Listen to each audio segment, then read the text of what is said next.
I can walk back and forth across my property because it's my property. I can do anything I want if I own it. So anytime you get into a dispute as to who's got the right to do this, that, or the other thing, the real question that should be asked is, who owns the property? If you can identify the owner of the property, the question answers itself. The owner of the property can do whatever they want. Now, we frequently hear the phrase, constitutional rights. I hate that phrase. Stop using that phrase. Do not say constitutional rights.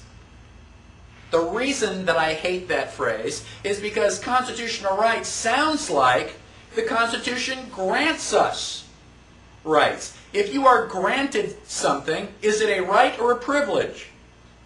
It's a privilege.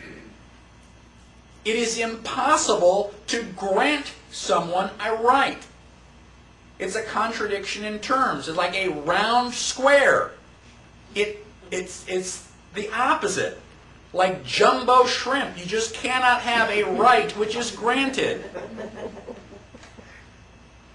Now, there is a second concept that, well, let me continue on this property. You have a right to life. Where does that right to life come from? Well, property. Who owns your body? I hope it's you. What are you if someone else owns your body? You're a slave. So, basically, if you are not a slave, then you own your own body. Can you do whatever you want with your body? Yes. Now, is smoking good for you? No, that's pretty much, okay. But if you want to put a cigarette in your mouth and smoke it, it's your body. Do what you want. It's not up to me to tell you what to do with your property. I mean, I don't recommend it. But you're the property owner. Now, John Adams said, the moment the idea is admitted into society that property is not as sacred as the law of God, and that there is not a force of law and public justice to protect it, anarchy and tyranny commence. The law of property is the most important law. Period. Even a 2-year-old understands property. Mine. Mine. That's mine. They don't understand it well, but they do understand that owning property is important. And as we get older, somehow we lose sight of that fact. We need to be just a little bit more like a 2-year-old to go, that's mine. And we have to be willing to defend that property. Somebody jumps into your car and starts driving away, what do? Say, oh gosh, I better call the insurance company. Or do you chase after them and try to get your car back? It's your property. Now, most of you do not own half the things that you think that you own. There is a concept known as allodial title.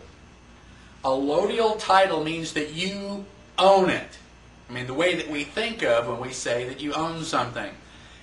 Allodial title is generally referred to when we talk about land. If you own the land in allodial title, then you genuinely own the land. How many people went to a real estate agent when they bought their house? Okay, when you go to a real estate agent, are you buying property or real estate? There is a difference.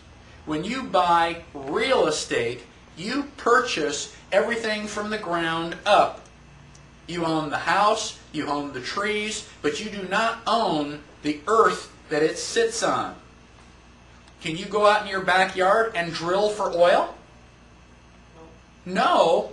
Why? Because there's an ordinance against it? If it's your property, can you do whatever you want with your property? And if I can't drill for oil in my backyard, then apparently I don't own the property. Do you pay property taxes? Why? Who are you paying property taxes to? If it's yours, why would you have to give somebody else money? And the truth of the matter is that you do not own the land. You own the house on top of the land, but you are renting the actual land.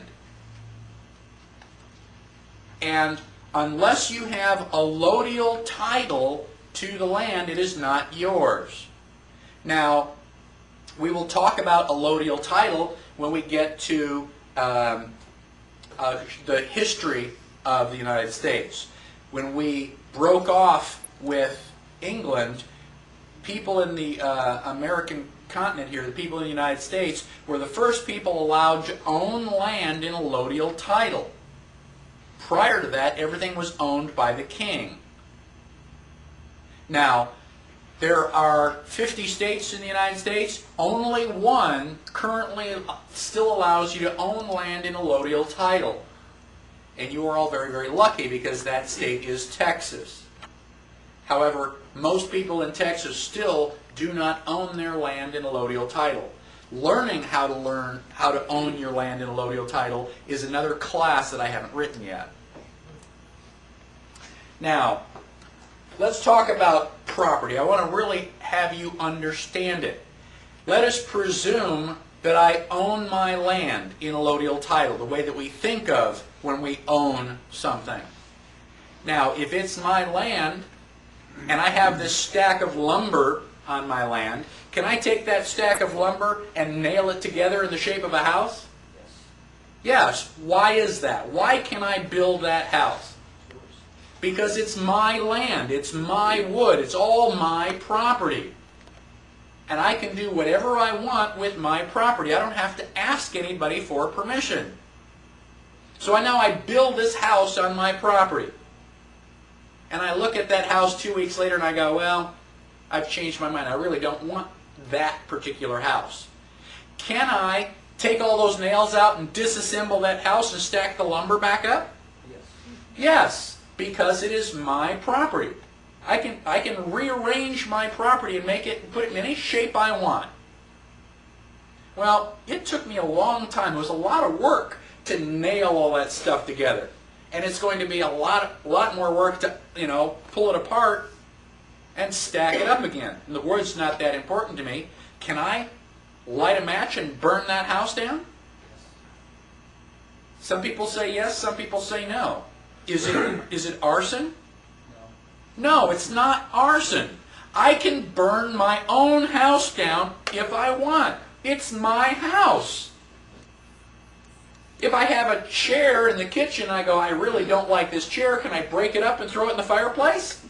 Yes. I can burn the chair because it's my property. Why can't I build a house? Burn the house. It's just a bigger chunk of property. So I have a right to burn down my own house, and it's not arson.